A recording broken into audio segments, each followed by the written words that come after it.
The topics and opinions expressed on the following show are solely those of the hosts and their guests and not those of W4WN Radio, its employees, or affiliates. We make no recommendations or endorsements for radio show programs, services, or products mentioned on air or on our web. No liability, explicit or implied, shall be extended to W4WN Radio, its employees, or affiliates. Any questions or comments should be directed to those show hosts. Thank you for choosing W4WN Radio.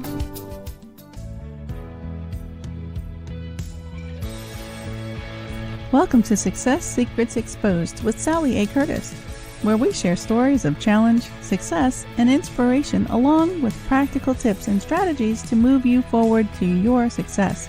And now, here's your host, Sally A. Curtis.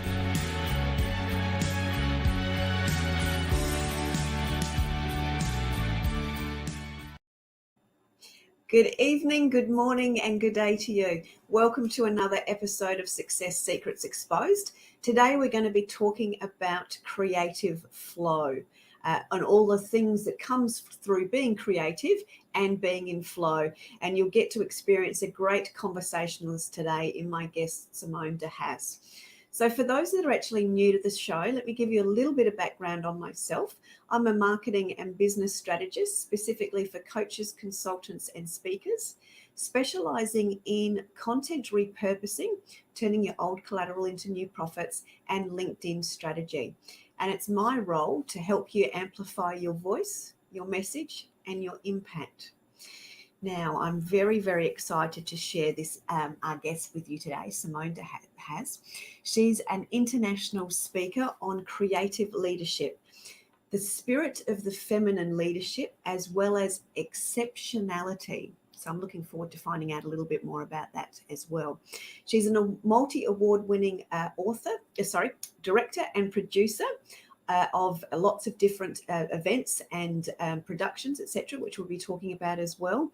And she brings a very inspiring, a very intriguing, and lots of different shifts in paradigms as it relates to leadership and communication. And her philosophy is about building transformational leadership and exceptional organizations.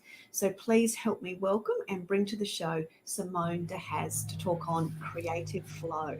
Welcome. Hello. Thank you so much for having me on your show. And hello to everyone listening around the world. Thank you so much. Well, I'm super, super excited because I know we have great conversations and get into all sorts of excitement when we do get a chance to speak. And your words of wisdom and your background and knowledge is insanely incredible.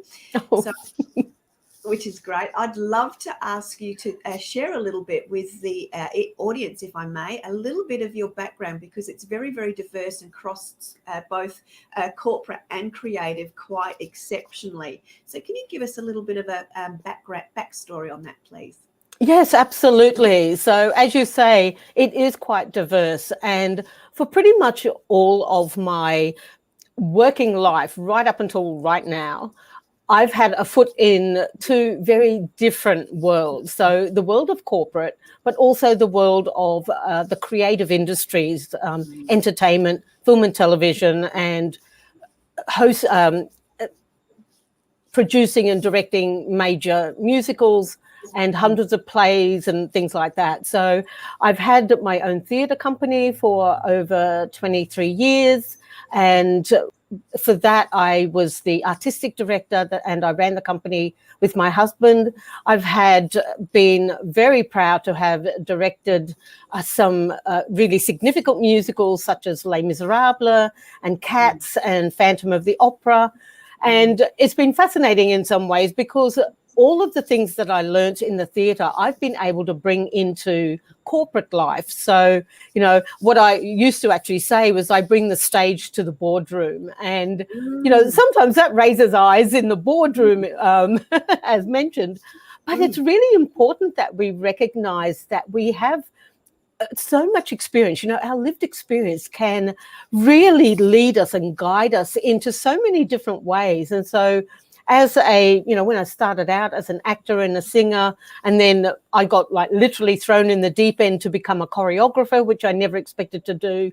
And that led me to become a director. So I've pretty much experienced most aspects of the creative arts as it relates to theatre. And then I went on to train people in film and television for many years for an organisation based here in Australia and in Los Angeles. And, teaching actors to act. I worked at our university, our Conservatorium of Music here, as a lecturer in acting for their inaugural year of launching their Bachelor of Musical Theatre. I've trained actors at our local University of Technology in all of that.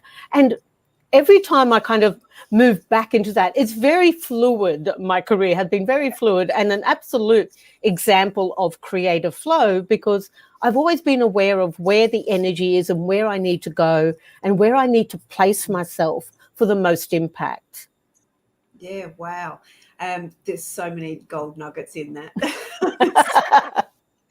Something I'd love to dig into, if we may, is that the stage in the boardroom. And I'm digging into this because I've only just recently myself done some improv work, and for the professional associate chapter meeting this week, for the professional speakers chapter that I run, we actually got the improv school to come in and do a little bit of work with us.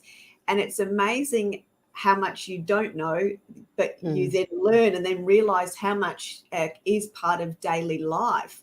So I'd love you to bridge that gap between the stage and the boardroom as it relates to the work that you do and what you notice, if you can, for us. Yes, but I'd love to. And improv, I love that you've brought that up. And what I've noticed is that when we learn some of those techniques, so when I started to talk about bringing the stage to the boardroom, it was about how we recognize what particular acting techniques could we use that would enhance our ability to communicate, maybe in the first instance, or our ability to present well, or even simply our presence, like bringing our full presence to whatever we're doing. And they're all things that I've learnt for myself as an actor, and then as a director, helping coach that out of people, helping them to be really present and be in the moment. And they are all aspects or attributes, if you like, of actually being in creative flow. So the things that I would share with people, and particularly from the world of improv, is that really fabulous piece, which is the yes and you probably would have gone through that or heard about that when you did your improv session. What that does is it encourages people to open up their thinking, encourages curiosity, it encourages us to look beyond what we know, stretches us out of our comfort zone a little, and actually opens a doorway to a more open and fluid conversation and communication with people when we're willing to embrace what they've shared with us and build upon it. And I think it's one of the most useful tools that we can use in the boardroom that comes from the world of theatre. And it is, in fact, something that I train in my workshops. Is I teach people how to do this and what that looks like and sounds like and feels like when you're in that moment of saying yes and then building upon what has come before. Yeah. So just as a reference, and that's I found that incredibly impactful, because you don't realize, or I certainly didn't realize, when you're talking to somebody and you've got two different opposing opinions or slightly different opinions, where you go, yeah, but blah, blah, blah, blah, blah. Yeah, but blah, blah, blah. So you're sort of always bringing it down, whereas you go, yes, and you're really building it up. And that was exceptionally insightful for me. So I'm glad you've been able to elaborate more on that today. Yeah, it's a great tool. I remember sharing it in one of my very early presentations to a group, a networking group for women. And I shared that particular thing. We talked about exactly what you just said, how frequently we yes, but each other. And, we just shut down the conversation immediately because people don't feel heard and they don't feel valued.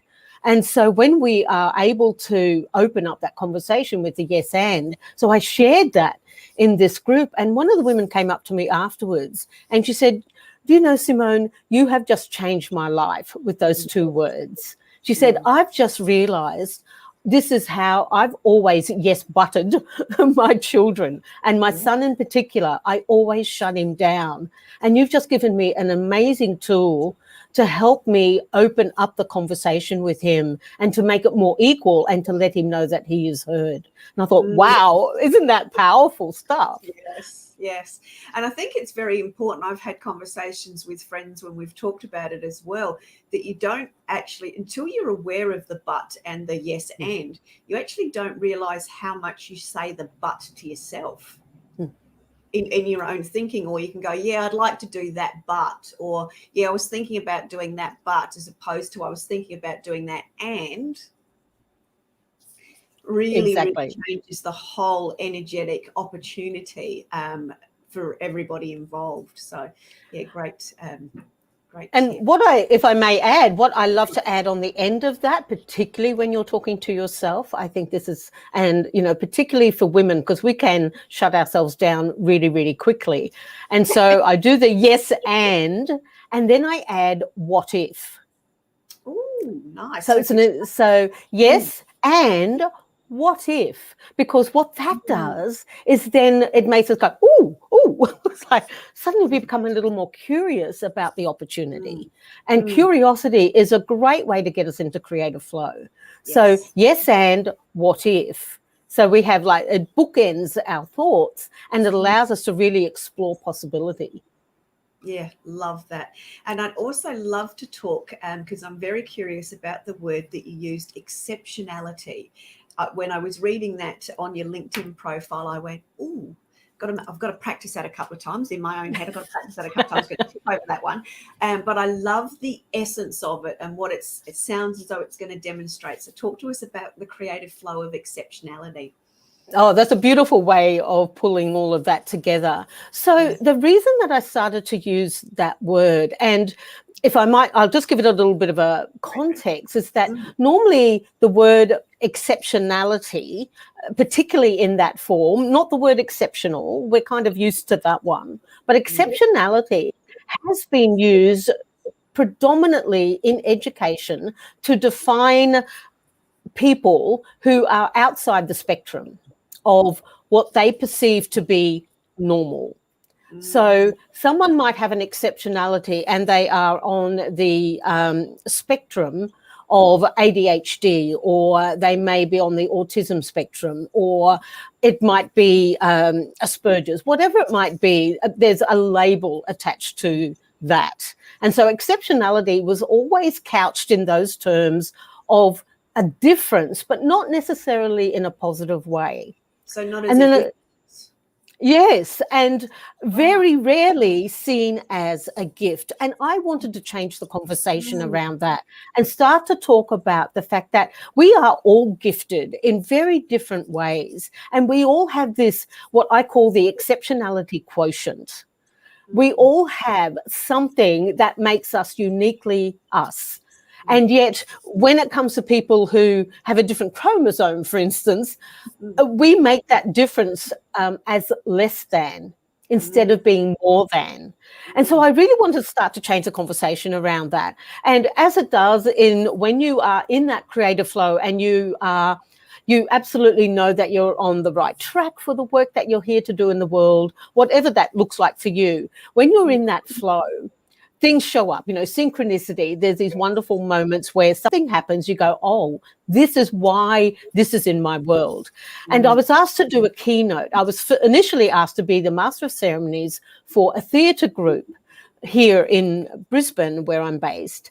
And the theatre group is very different. It is full of exceptional individuals. Some of them are in wheelchairs, some of them are nonverbal, some of them are on the spectrum. There's a myriad of exceptional differences in this group. And they come together as performers. They create their own work, which is astonishing. And I've seen some of their productions, and they're riveting, and the storytelling is unique. It's heart affirming, and it is incredible to watch. And I was asked to MC their 10-year anniversary dinner. And because they knew of my background in the theatre, I was connected with one of the people on their committee, and they said, would you please, we can't pay you, but would you come and do it? And I went, I would do it. These are my people. You know, you are performers first is what, we believe. And so I did that. And then as it happened, they asked me to be a keynote speaker for it because the Minister of Arts couldn't attend. And they said, well, you're already our MC. Would you do the keynote address for us as well? And so I created a keynote for them around their experience of being exceptional performers. And what it meant to the world to make space for exceptionality in all its shapes and sizes without labels, rather than the label of exceptionality. And I talked about the fact that, that's our future. And essentially what I suppose I'm talking about here is about inclusivity and diversity. And how important it is. And of course, from my world of performing arts, how important that is, that these performers have a platform to express, and that it's their right as much as it is a right for anyone to have a platform on which to express. And so that was the tone, I suppose, and what I wanted to voice was that the future is exceptionality, because the more that we embrace that in each other and in ourselves, the more that we can play to the strength of that inclusivity in whatever field of endeavor we are. Beautiful. I can only imagine what the ending of that event was, and the energy and the heart-touchingness of it. So we can talk more about that as well. I'd love to hear a little bit more about, we've talked about the expressiveness and this the exceptionality, but we've also talked about how people are often not heard. So can you transition the conversation and your insights now as it relates to what you've been seeing within the boardroom, within organisations, and some of the transformations that either need to occur or you've witnessed starting to occur? Great question, Sally. What I've become aware of, I suppose, particularly over the last couple of years, and also just in the conversations that I had before, the world started to change. And what I'd noticed, like the conversation that I'd noticed in the space that we seem to be moving into, is recognizing that inclusivity, in fact, and recognizing that inclusivity and diversity are not just words, that they are actions. And what we are looking for in boardrooms now, what we're looking for from our leaders is for them to become inclusive leaders. We've had servant leadership, we've had humble leadership, we've had authentic leadership and empathic leadership.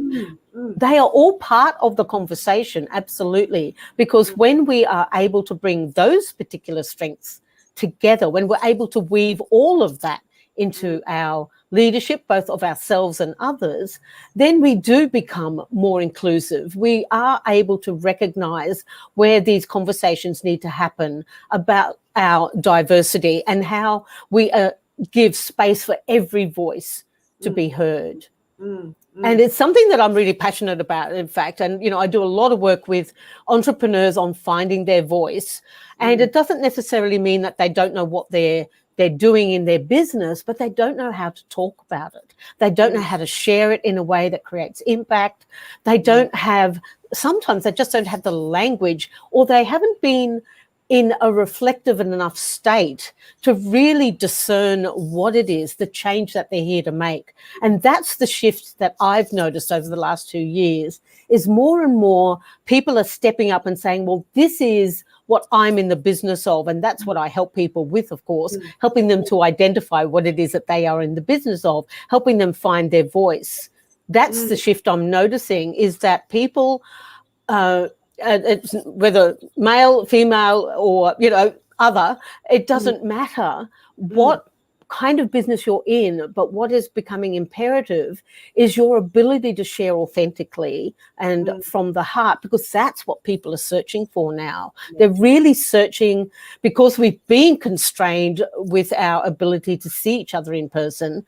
People are aching for that heart-to-heart connection. So I think it's imperative for us to be able to share ourselves in a really authentic way that resonates with our business, that resonates with the audience that we are aiming to connect with.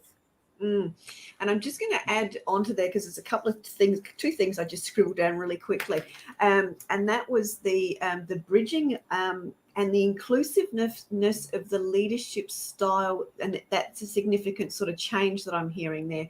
So as you said, we've always had a singular leadership style, which is the but, and now we've got and leadership style, which is all of the leadership styles, which in itself is inclusive, which is now becoming inclusive to the organization and the people that are within the organization and who it serves. So I think that's a significant, and I love that, because that's very much about how you come around with these new paradigms and shifts things. And that's been an incredible shift for me, because I work with so many leadership coaches, and they're usually a leadership coach in this area, or the leadership coach in that area, or the leadership coach in that area. But the reality of it is, even using the reflecting method to look back, they are actually leadership coaches, and they are actually incredibly inclusive. And that's what's actually, that is what's leading them from the front. They are leading from the front because they're doing that. And as a result, they've got the connection to their audience, because they're being very authentic in that and very inclusive. So, yeah, very insightful. I think we could come up with an entirely new style of leadership, which is improv leadership. Although some people might think that's like making it up as you go along, which might not serve. But I love what you said, how you like use the yes and leadership style, which is about being inclusive of all voices. And reading and also reading the room and reading the energy and understanding, which comes from listening and understanding your people and the trends and the changes that are going on. So it's that awareness and that the awareness in the moment. So that being in creative flow, it's also the ability to reflect back what's going on in the moment to actually continue to move forward. Do I say correctly? But maybe it's correctly, compassionately, and inclusively. Yeah, very interesting. I've got a couple another question I'd love to ask you about some of the tips as it relates to transformations in the boardroom, or transformations as it relates to communication with these entrepreneurs finding their voices. But we'll just go to a very, very quick break and come back, and I'll let you answer that question for the audience. Thank you. Great.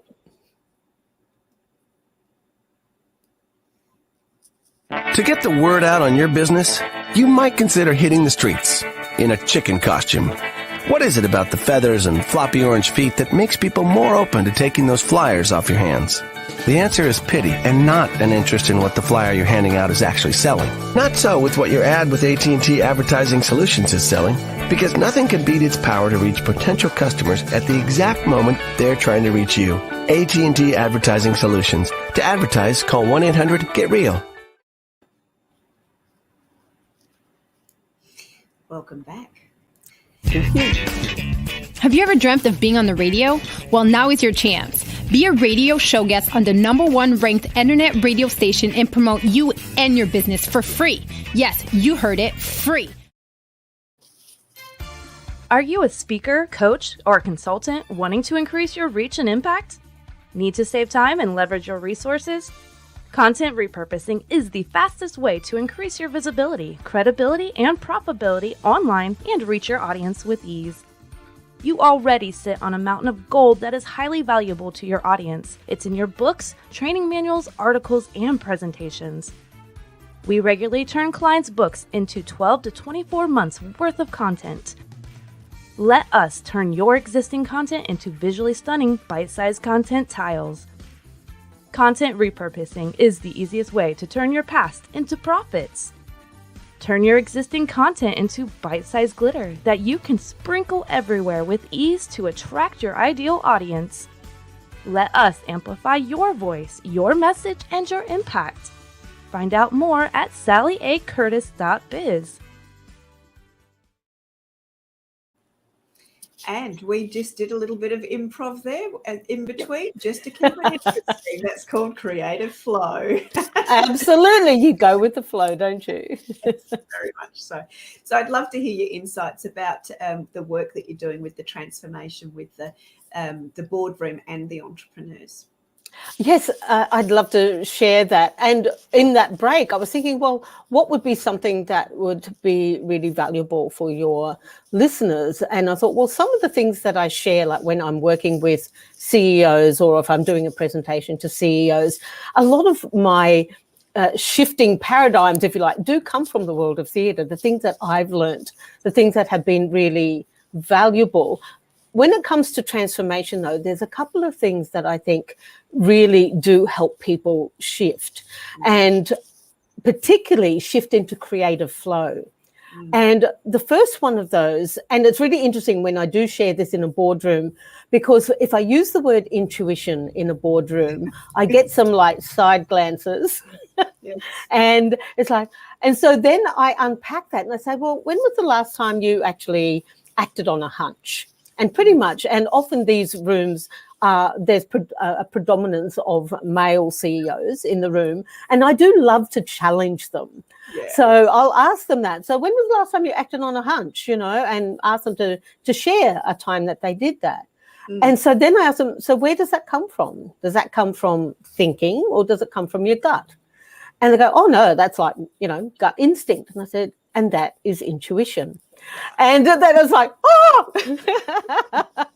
So, but I want to actually expand on that a little bit because it is actually two separate energies. So the first thing I do is actually explore the idea of instinct, our hunches, our gut instinct, which is centered in the gut. And we've all had that, where we've had moments where we've just known something is right. We absolutely feel it. We can feel that creative flow.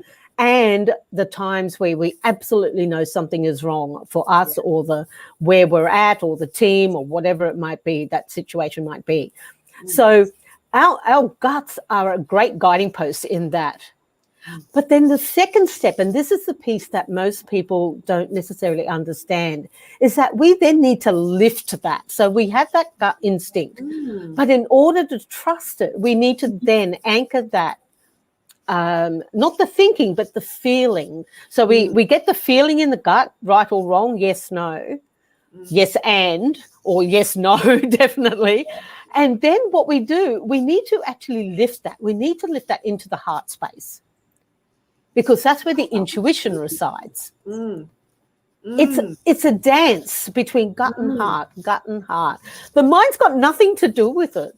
The mind really does. I mean, yes, it's our brain, but the mind does not get involved in this dance.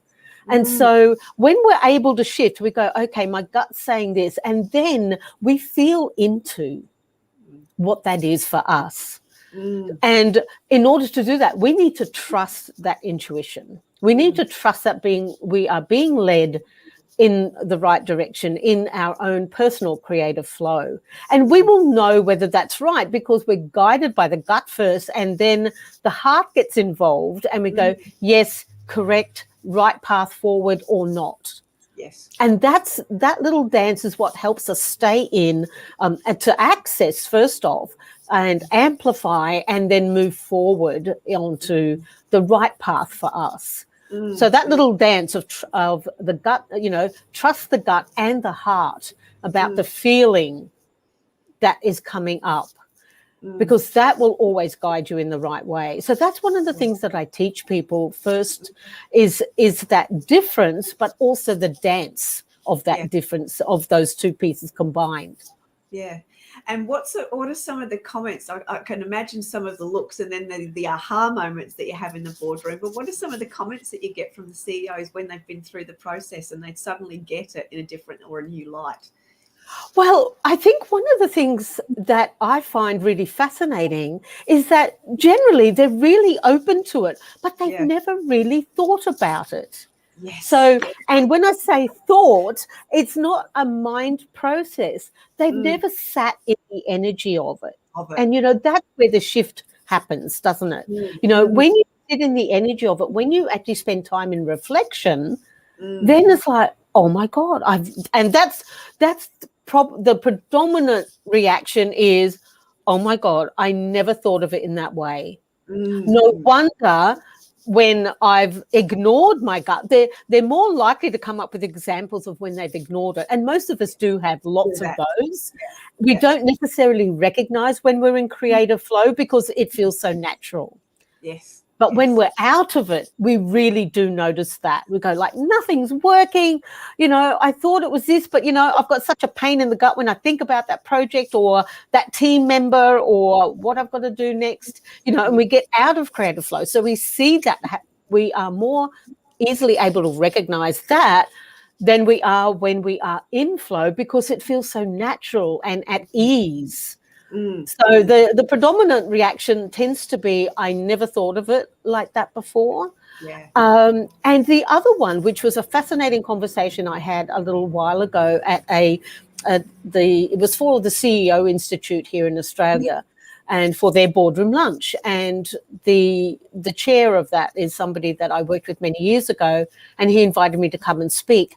And we were talking about vulnerability as a leader and what that meant. And so I talked then about being willing to sit in that heart space of vulnerability and trusting that what comes out of that is in the best interests. And so we had this beautiful discussion, and you could just, look, I literally could feel people's hearts start to crack open a little bit because they suddenly thought, oh, is it okay for me to be vulnerable? And I must admit, it almost brought tears to my eyes because one of these CEOs of a multi-million-dollar company asked the question, is it okay for me to be vulnerable?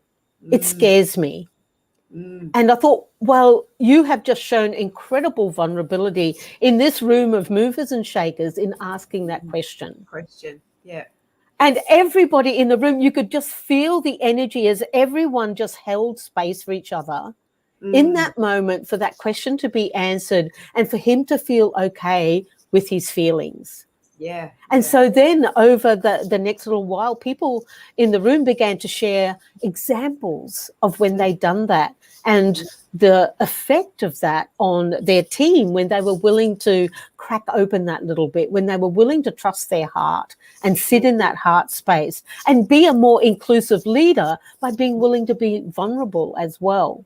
And it was such a rich conversation. Honestly, when you have those conversations and the flow is just extraordinary. And I came out of that going, wow, I did not see that coming myself, even though I knew I was going to be talking about vulnerability. Yeah. I did not see, I hoped that there would be this kind of awareness would happen and this shift would happen. And I hoped for that, but you just never know what's going to happen in a room. It depends very much on the audience. And I was busily scratching my little notes as I go through because I'm a prolific note taker. But when we were actually talking about the dance and the aha moment around, I actually am using gut instinct, that is intuition, and that dance, I actually wrote down the word permission giving. That essence, and then you went into the vulnerability and that whole as you said, that has started with intuition, but then they've actually connected and you've got them into a different conversation, and then that it's cracked open, and then they're starting to see and feel and experience inclusivity for themselves in a different way. Yes, exactly.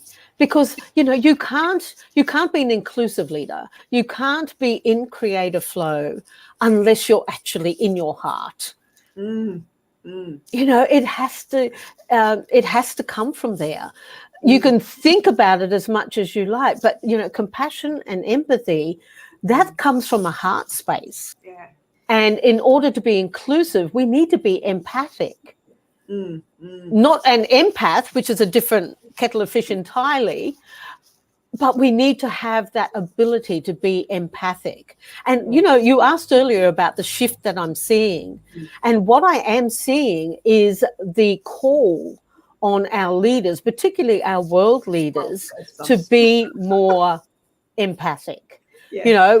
They're suddenly coming up with, empathy training. I mean, to me, that's like that's tautology in a way, you know, like those two words don't go together. Empathy training, why? But for some people, it's absolutely essential for them to be able to walk in someone else's shoes. They just don't understand it. And I think that is a massive shift that we are seeing, and why there is a requirement for that training, because for some people, it is almost like a foreign language. Yeah.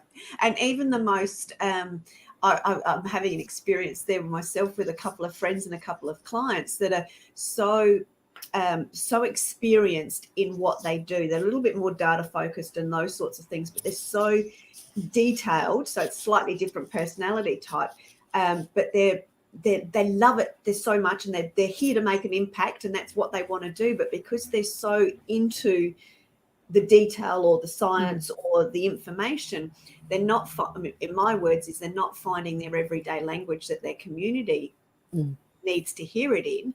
But in reality, they're not stepping into the shoes in an empathic way of the person that they're trying to relate to. So I can sort of understand where that where the empath training is coming in, because we get so routine, and I'm thinking of my own experience. You get so routine and structured, and I'm going to be doing this and I'm going to be doing that, and I get into that very, you know, getting stuff done mode. And you still have the ability to be empathic in there, but when you're getting in that focus, you are very much in your head. So you're not actually coming back down. So I can sort of understand where that training is coming from. I agree with you that it's a bit bizarre, a bit weird.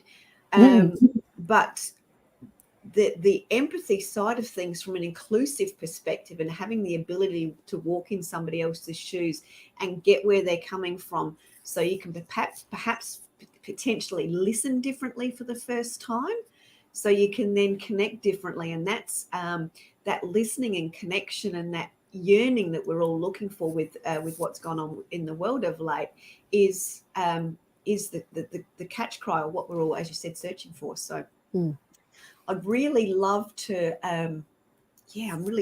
let's dig into this empathy thing a little bit more, Simone, if you can. Oh yes, absolutely. Something there. I can feel it. It's one of those moments I can feel it. There's something there. Let's go. Let's go. Let's go. Absolutely. Okay, so let me frame this part of the conversation about just highlighting a couple of things. So many of us do feel that we are empathic. We are able to feel or sense or walk in someone else's shoes, like the Native American proverb goes, you know, walk a mile in my moccasins.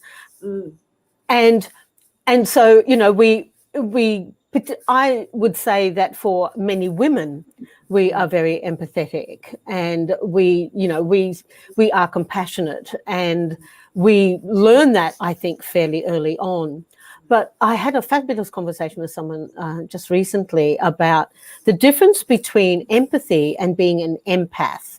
And so I'd like to actually talk about this a little bit more and unpack that a little bit more, because up until now, empathy has been seen, or being an empath has been seen as a weakness, much like vulnerability has often been seen as a weakness. Whereas to me, it's your superpower. You know, it's absolutely a strength. Your willingness to be vulnerable helps you to show up in the world, helps you to show up to the people who are looking for you. Empathy, so being an empath is slightly different. So an empath is someone who can sense, often at a very intense level, the emotions of others. And it's a gift, and it can also be a bit of a burden in that you can't always switch it off. And often exceptionals, people with like that exceptionality quotient, are highly empathic. So they're highly sensitive people. And in the past, we have called people who have this empathic gift highly sensitive, and it's been considered a weakness because, stop being so sensitive. You know, we get that yelled at us, you know, if we cry easily, or if we feel things too deeply. Stop being so sensitive. And, you know, gender has nothing to do with it. but we have this highly sensitive perception around of our how we move through the world, and so we feel things more deeply. We're more attuned to nature. We can't watch mistreatment, because it just makes our world contract. And so for people who've been highly sensitive, suddenly we're hearing the word empath, and it's becoming a recognized positive gift. And so when I then hear empathy training, it's like, okay, you're going to train, it's not quite the same as teaching someone to sing or dance. No. It's a very different kind of training. And so, there's this little kind of part of me that's going, I actually find it quite amusing, because having been not necessarily highly sensitive, but having been an empath my entire life, in that I've been able to intuit what people are feeling. If someone's in a bad mood, like that, I pick up on that, and I end up being in a bad mood. And, it's things like that actually stop your creative flow when you take that on. So empathy training is actually good in the sense that it allows you, like emotional intelligence training, it allows you to become aware and allows you to actually step out of it when it is becoming overwhelming, and it allows you to develop strategies to deal with it. So as an empath, we often will walk into a room and we'll know immediately there's been an argument. Oh, yes. All right. Or we'll walk into a room and you walk into a building or a space and you think, I don't like this. I'm getting out of here. Remember my husband and I on one of our overseas holidays, we were actually in San Francisco in kind of like the glitzy shopping district. And we walked out of this major mall and we turned left instead of right. And within 100 yards, we were in a very different neighborhood, and there were a lot of people hanging around, leaning against buildings, watching everyone. And both of us stopped in our tracks and went, this feels really unsafe. Right. Like we were just responding to our environment. We were both picking up on the energy, and across the road, it felt different, and we both looked at each other in the same instant, because my husband is also highly sensitive, even though he'd probably deny it. But we both in that moment literally in unison turn around, cross the road and walk back to where we had been. So being empathic, being sensitive to your surroundings can also be a superpower if you know how to harness it and not allow it to actually impact you. And what I have noticed with empaths, with people who have lived with this for a lot of their life and have been maybe previously called highly sensitive, are now being called empath. And I've even seen it on a TV show recently, and I must admit it did make me roll my eyes a little, because they're using it as this is a trait, a brain trait. It's like, no, it's not. It's a heart trait. But anyway, that aside, when we recognize that trait within ourselves, that we are a highly sensitive person or an empath, or that we are feeling empathy, what we can do is actually become more discerning. So it's really important, in fact, for us, in that if we identify with that, if we feel that that is true for us, is to become more discerning and to become more aware of how our energy is impinged upon. So if you walk into a room and you immediately feel like, oh my God, what's the point of all of this? If we feel that, so a strategy that I use, which I'll share in just a moment, I've had to develop some strategies for myself to be able to move myself out of that space, because it can be quite damaging to our psyche if we're in that space and we believe that what we're feeling is our own, whereas it's not. We're empathing it from someone else. Yeah. And I still remember, and we're both members of professional speakers, I still remember being at one of the PSA conferences, and it was the final day, and I'm sitting in the audience, there's hundreds of people around, and a really interesting conversation, somebody really intriguing and fascinating content. And I was overwhelmed, and it just kind of crept up on me. I was absolutely overwhelmed by feelings of being unworthy and, oh, what's the point? I don't belong in this room. I've got nothing to offer. Like, I'm, like, who wants to listen to me? All of that incredibly horrible, negative self-talk. And that's not me.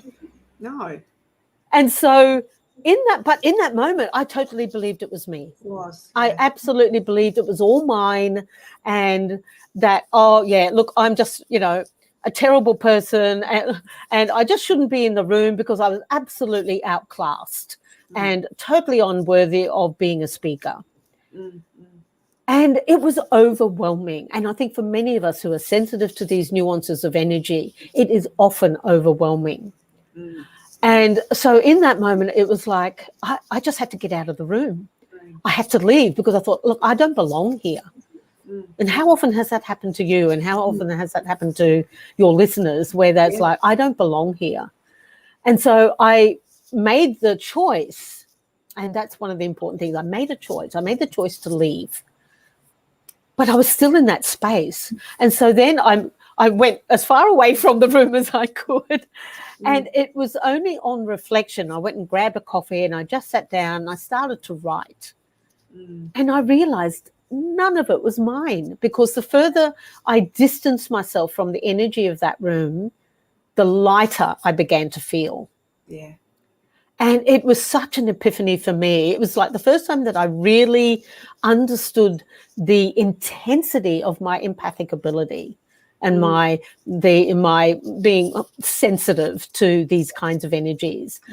And I'm sitting there and I'm journaling. And so this is the strategy that I use. The first question I asked myself was, is it mine? Oh, like I've got goosebumps head to toe just saying that to you right now. Yeah. It's such an important thing to ask ourselves when we are empathic, when we are highly sensitive, when we are empathing the energy of others. We walk into a room, we feel this sudden onset of something that feels so foreign to us in that moment, because, a minute ago we were happy as anything and suddenly we feel so shattered and so brought down.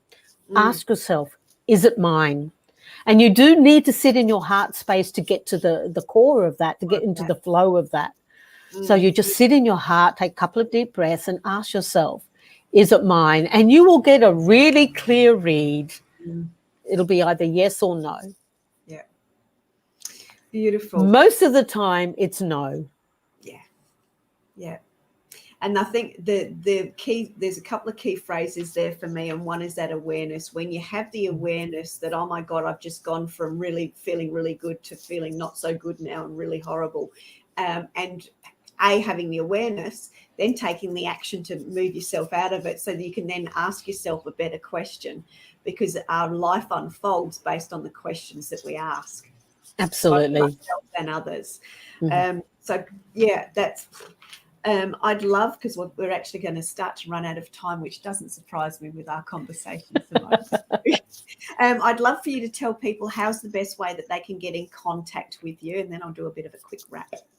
Oh, yes, absolutely. I'd love to. So my website is my name, simonedhaas.com, and you can find information about the way that I work with people on my website, but I'm also on LinkedIn. It's Simone Haas 1 on LinkedIn. I think that's it.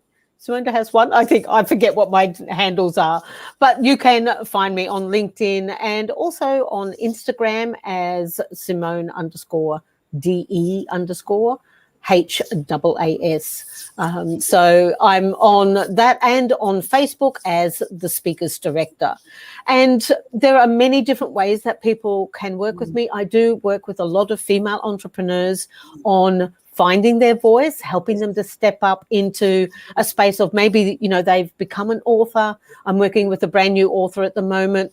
I'm working with a politician at the moment who didn't get the gig in the last election and realized that, he really wasn't being authentic and, having his authentic voice there. So I work with all kinds of people, but people who are looking to expand their impact, much like yourself, Sally, with, amplifying their impact. But I work with them from the space of identifying their signature story or their signature speech, helping them to develop that brilliance and bring that to whatever stage or boardroom that they have. So whatever their platform looks like, whether it's online or in person, or it might be a blog, I help them craft their signature story or their signature speech to help them get their voice out into the world. And so I do that through coaching and mentoring and a number of different online programs. So you can find all of that on my website as well. Beautiful. Thank you very, very much. It's been an absolute pleasure to be able to share you today. Thank you. It's been fun. You're welcome. It has been so fun. So as a bit of a wrap up that from my notes here, it's very much around having your own awareness, taking to heart yes and followed by what if to open to expand it even further, and to ask the question, is that mine? Yes, and I would probably add that the final one is probably, which kind of brings all of this together in some ways, is that element of being present. Yeah. Being present with, and so this comes before the yes and. So being present with what is, saying yes and to expand your horizons, and asking what if. Well, goosebumps. Yes, thank you. Lovely. Thank you, Simone, so much for joining us and sharing so much of your wonderful wisdom. It's been an absolute pleasure. Thank you. Oh, I can't believe how quickly that time went. And thank you so much for allowing me to share with you today and with all your listeners. I feel very honored to have been able to share just a little bit of my own personal exceptionality with you. Yeah. Beautiful. Thank you. Thank you very much, listeners, and I will look forward to seeing you next week for another fantastic show. Thank you very much, and you have a great day.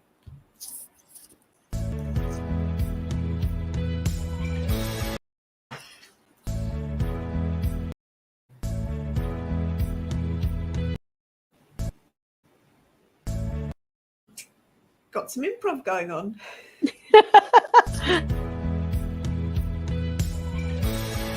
That's it for this week's episode. Thank you so much for joining us. I trust you got some inspirational tips to move you forward. See you next Thursday at 7 p.m. Eastern for more Success Secrets Exposed.